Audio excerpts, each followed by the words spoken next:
कहानी की शुरुआत में हमें एक स्कूल बस दिखाई जाती है जिसमें बहुत सारी फीमेल स्टूडेंट थी और वो बस में मस्ती कर रही थी। और इन्हीं के बीच में एक लड़की जिसका नाम मित्सुको है, वो इन सबसे अलग शांत अपनी डायरी में कुछ लिख रही थी, जिसे देखकर बाकी लड़कियां उसे चिढ़ाने लगती हैं और उसे कहती है कि तुम हर टाइम क्या लिखती रहती हो, उसे उनके साथ एंजॉय करना चाहिए। और तभी मित्सुको का पेन नीचे गिर जाता है। मित्सुको जब उस पेन को उठाने के लिए झुकती है तो उसी टाइम पर एक बहुत तेज हवा आती है जो कि उनकी बस को 2 हिस्सों में काट देती है और इसमें वो सारी लड़कियां भी कट कर मर जाती हैं। पर क्योंकि मित्सुको पेन को उठाने के लिए नीचे झुकी हुई थी तो वो बच गई थी। और अब इधर वो ये देखकर बहुत ज्यादा हैरान हो जाती है। उसे कुछ समझ नहीं आ रहा होता है कि ये अचानक से क्या हुआ, जिसे देखकर वो बहुत ज्यादा डर जाती है और फिर वो जल्दी से उस बस से उतरकर भागने लगती है। उसे ऐसा लग रहा था कि कोई तेज हवा उसका पीछा कर रही है, इसलिए वो इधर बहुत तेज दौड़ रही थी। तभी उसे भागते भागते 4 और लड़कियां दिखाई देती हैं, जिनमें से एक लड़की को तो वो पकड़कर नीचे झुका लेती है, लेकिन बाकी 3 उस तेज हवा से कटकर मर जाते हैं, जिसे देखकर अब वो दोनों और ज्यादा घबरा जाते हैं। तभी इधर इन्हें कुछ लड़कियां साइकिल से जाती हुई दिखाई देती हैं,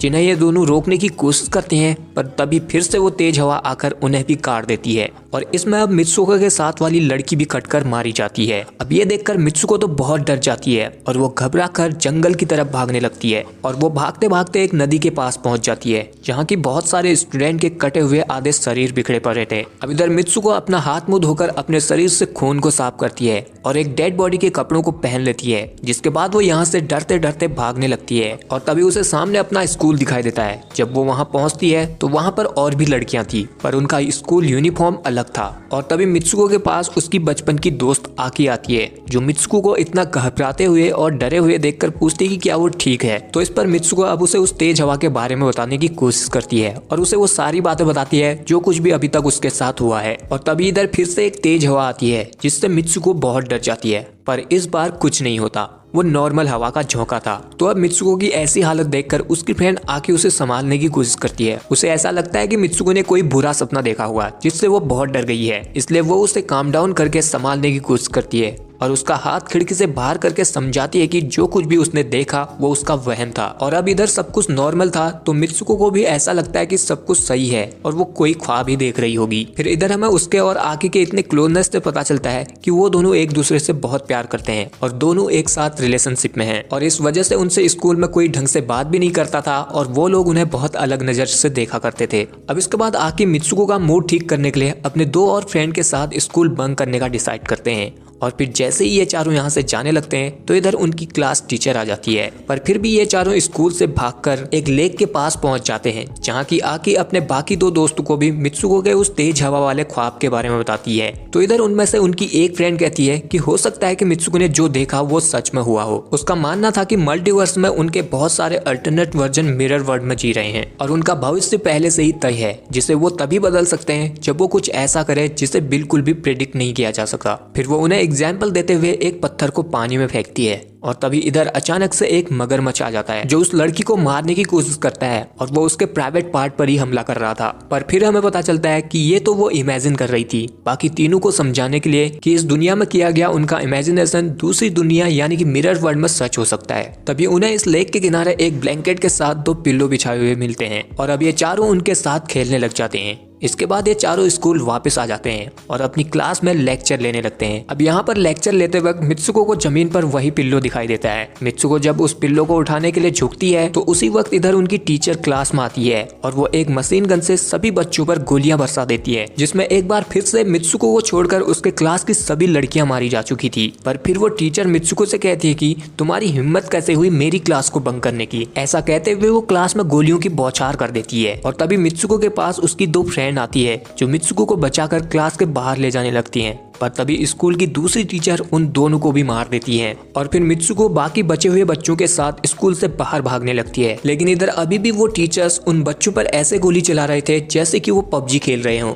अब इधर मित्सुको अपने क्लासमेट्स के साथ जब भाग रही होती है तो उसके पीछे फिर से वही तेज हवा पड़ जाती है, जो कि मित्सुको को छोड़कर उन 4 लड़कियों को भी 2 हिस्सों में काट कर मार देती है। लेकिन मित्सुको अभी भी भाग रही थी और वो भागते भागते एक क्राउड वाली जगह पर पहुंच जाती है, जहां उसे एक पुलिस ऑफिसर मिलती है। वो उस ऑफिसर को वो सारी बातें बताती है जो उसके साथ घटना घट रही थी और फिर वो उससे उसकी मदद मांगती है। पर इधर हैरानी की बात तो ये थी कि वो ऑफिसर उसको काइको नाम से बुलाती है और वो उसे कहती है कि तुमने स्कूल ड्रेस कहाँ पहनी है और तुम ये क्या मजाक कर रही हो। जिसके बाद वो मित्सुको को शीशे में उसका चेहरा दिखाती है और हम देखते हैं कि मित्सुको का चेहरा पूरी तरह से बदल चुका है और वो काफी बड़ी लग रही थी। वो ऑफिसर उसे कहते हैं कि मैं तुम्हारी बचपन की दोस्त हूँ और आज तो तुम्हारी शादी है, तुम यहाँ क्या कर रही हो। जिसके बाद वो मित्सुको को अपने साथ उसकी शादी के लिए ले जाती है। अब इधर इस सबसे मित्सुको तो बहुत कंफ्यूज हो गई थी कि ये उसके साथ क्या हो रहा है और इधर सभी लोग टाउन में उसकी शादी के लिए बहुत ज्यादा खुश थे और बहुत ज्यादा ही ओवर एक्साइटेड लग रहे थे। अब मित्सुको जब चर्च पहुंचती है तो यहाँ ड्रेसिंग रूम में उसे अपनी दोस्त आकी मिल जाती है, जिसे देखकर उसे थोड़ा रिलैक्स फील होता है।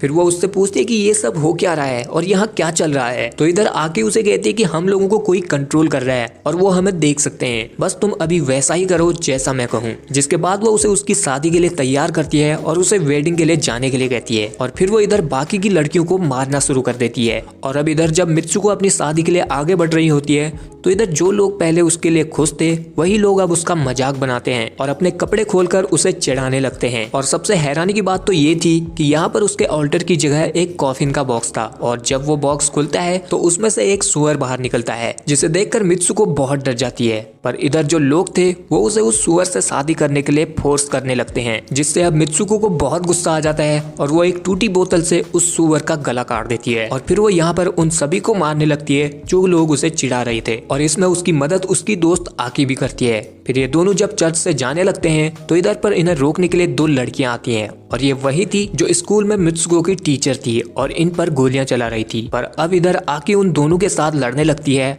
और मित्सुको को यहाँ से भागने के लिए कहती है और फिर मित्सुको यहाँ से भागने लगती है और भागते भागते जब वो अपने आप को एक मिरर में देखती है तो वो एक बार फिर से पूरी तरह से बदल चुकी थी और इस बार वो एक रनिंग ट्रैक पर दौड़ रही थी। इधर भागते भागते उसे अपने स्कूल के वही दोस्त दिखाई देते हैं जो कि मर चुके थे और तभी हम देखते हैं कि मित्सुको के पीछे वही सुअर और जो लड़कियां उसे चिढ़ा रही थी वो सब उसके पीछे पड़े हुए थे। और तभी इधर पर मित्सुको की दोस्त आकी भी दौड़ते हुए आ जाती है और फिर वो और उसके स्कूल के दोस्त मित्सुको को इस दुनिया से ही भागने के लिए कहते हैं। मित्सुको को कुछ समझ तो आ नहीं रहा होता है तो मित्सुको भागते भागते एक सुनसान जगह पर पहुंच जाती है। पर यहाँ पर उसे स्कूल यूनिफॉर्म में कुछ लड़कियां मिलती है और उनमें से एक लड़की मित्सुको से कहती है कि तुम्हारी वजह से हमें बार बार मरना पड़ रहा है और अब वो मित्सुको को मारने की कोशिश करती है। पर तभी इधर पर मित्सुको की दोस्त आके आ जाती है और वो मित्सुको को बचाकर कहती है कि वो अपने नाम को दिल से बार बार लेती रहे। मित्सुको को तो कुछ समझ ही नहीं आ रहा होता कि ये सब चल क्या रहा है और ये हो क्या रहा है, पर फिर भी वो अपने नाम को बार बार लेती रहती है और अब उसके ऐसा करने से वो अपने पहले वाले मित्सुको के रूप में वापस आ जाती है।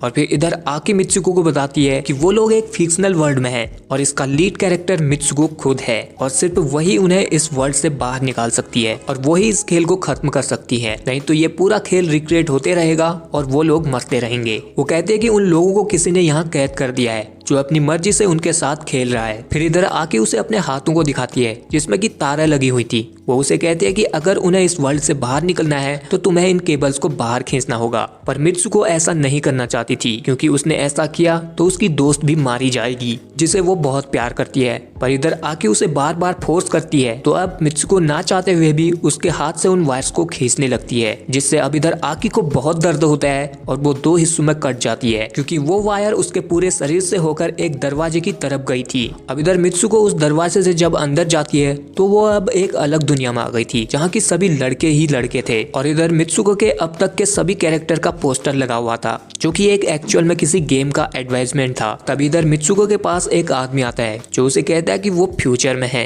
और ये सुनते ही मित्सुको बेहोश हो जाती है। और फिर जब मित्सुको को होश आता है तो वो एक अंडरग्राउंड जगह पर थी जहाँ पर वो सारे कैरेक्टर थे जिन्हें वो पहले मिली थी। फिर वो आगे बढ़ती है तो उसे अपने भी वो सारे कैरेक्टर दिखाई देते हैं जो कि वो बन चुकी थी। और इधर पर एक बूढ़ा आदमी भी था जो कि एक वीडियो गेम खेल रहा था और ये वीडियो गेम और कोई नहीं बल्कि मित्सुको के ही कैरेक्टर का था। यानी कि अभी तक मित्सुको के साथ जो कुछ भी हो रहा था वो एक वीडियो गेम था और उसे ये आदमी ही कंट्रोल कर रहा था। फिर वो बूढ़ा आदमी उसे बताता है कि वो उसका 150 सालों से इंतजार कर रहा था और मित्सुको तो बहुत पहले ही मर चुकी थी, पर उसने उसके डीएनए से इस रियल लाइफ गेम को बनाया है अपने मजे के लिए। तभी इधर पर उस बूढ़े आदमी का यंगर वर्जन आता है और वो मित्सुको को अपने बेड की तरफ इशारा करके कहता है कि तुम्हारी डेस्टिनी यही है। अब इधर मित्सुको ये जानकर पूरी तरह से शॉक्ड हो गई थी और वो उस बेड पर लेट जाती है। पर तभी उसे अपने फ्रेंड की कही हुई बात याद आती है कि वो अपनी डेस्टिनी को तभी बदल सकते हैं जब वो कुछ ऐसा करे जिसे किसी ने सोचा नहीं होगा और जिसे किसी ने प्रेडिक्ट भी नहीं किया होगा। तो अब मित्सुको गुस्से में उस आदमी का गला दबाकर उसे मारने लगती है और उसे कहती है कि हम कोई टॉय नहीं है, हमारे साथ खेलना बंद करो। जिसके बाद वो तंग आकर उस बूढ़े आदमी की ही छड़ी से खुद को मार देती है। और तभी हमें दूसरी दुनियाओं में भी मित्सुको के अल्टरनेट वर्जन को भी दिखाया जाता है, जो कि किसी न किसी वजह से अपने आप को मार लेती है। और फिर एंड में हम देखते हैं कि मित्सुको को एक नई लाइफ मिल गई है, जहां वो खुद से आजाद है और कुछ भी कर सकती है और उसके चारों तरफ यहाँ बर्फ ही बर्फ है और वो भाग रही है। और यहीं पर इस मूवी का एंड हो जाता है। वेल, ये मूवी हमारे और हमारे समाज के बारे में काफी सारी बातें बता देती है और हम पर एक क्वेश्चन छोड़ती है कि क्या ये सही है या गलत। जैसे कि मूवी का फर्स्ट सीन ही देख लें, जिसमें मित्सुको सभी से अलग पोइट लिख रही थी और बाकी के बच्चे उसका मजाक उड़ा रहे थे क्योंकि वो एक लेस्बियन थी। सेम वैसे ही हमारी सोसाइटी में भी ट्रांसजेंडर या लेस्बियन पर आज भी उंगली उठाई जाती है और रेसिज्म होते रहता है। इस सब से आगे कोई बढ़ भी गया तो वो आखिर में अकेला ही रह जाता है और उसका साथ देने के लिए कोई नहीं होता। और उस क्रोकोडाइल का उस लड़की पर अटैक करने वाला सीन देखें तो उसमें वो क्रोकोडाइल उस लड़की के प्राइवेट पार्ट पर ही हमला कर रहा था। और ये क्रोकोडाइल हमारे समाज के कुछ ऐसे लोगों को दर्शाता है जो कि सिर्फ इसी चीज के लिए लड़कियों के पीछे रहते हैं और उनके लिए अपनी गलत धारणा बनाए रहते हैं। सेम वैसे ही मित्सुको की शादी वाला सीन देखें तो उसमें सभी लोग पहले मित्सुको को चेयर अप कर रहे थे और उसके लिए खुश थे, पर धीरे धीरे मित्सुको के लिए वो लोग नफरत करने लग जाते हैं और उसे चिढ़ाने लगते हैं। ऐसे लोग हमारे आस पड़ोस, रिश्तेदार और सोसाइटी में भी होते हैं जो दिखाते तो है कि वो आपके लिए बहुत खुश हैं और उनके जितना प्यार तो आपसे कोई करता ही नहीं है, पर अंदर से वो उतना ही ज्यादा आपसे नफरत करते हैं और जलते हैं। वो हमेशा आपको अपने हिसाब से चलाने की कोशिश करते हैं, पर अगर आपने उनके जैसा नहीं किया या सोसाइटी से अलग कुछ करने की कोशिश की तो वो लोग आपसे ही जलने लगते हैं और आप पर ही सवाल उठाने लग जाते हैं। फिर अगर हम लास्ट वाले सीन को ही देखें, जिसमें वो बूढ़ा आदमी वीडियो गेम में मित्सुको की लाइफ को आज तक कंट्रोल करते आया था और उसने उसकी डेस्टिनी बनाई थी कि वो उसके यंगर वर्जन के साथ सोए। ये चीज हमें दिखाती है कि हमारे सोसाइटी के अंदर भी कुछ ऐसे लोग हैं जो कि औरतों या लड़कियों को अपने हाथ की कठपुतली समझते हैं और वो सिर्फ लड़कियों के साथ खिलवाड़ करना जानते हैं। उनके हिसाब से लड़कियां उनके मजे के लिए बनी है और लड़कियों को उनसे नीचे या दब के ही रहना चाहिए, जो कि बहुत ही गलत है। इसलिए कुछ लड़कियां सुसाइड कर लेती हैं या कुछ लड़कियां इस सबसे आगे बढ़कर अपनी एक नई जिंदगी की शुरुआत करती हैं, वैसे ही जैसे मित्सुको ने एंड में अपने आप को मारकर एक नई जिंदगी की शुरुआत की। वेल, अभी के लिए इस वीडियो को यहीं पर रैप अप करते हैं। अगर आपको ये वीडियो पसंद आया हो तो इस वीडियो को लाइक और शेयर जरूर कीजिए। बाकी मैं मिलता हूँ अगली वीडियो में, तब तक के लिए आप हमारे चैनल की और वीडियोस को भी देख सकते हैं।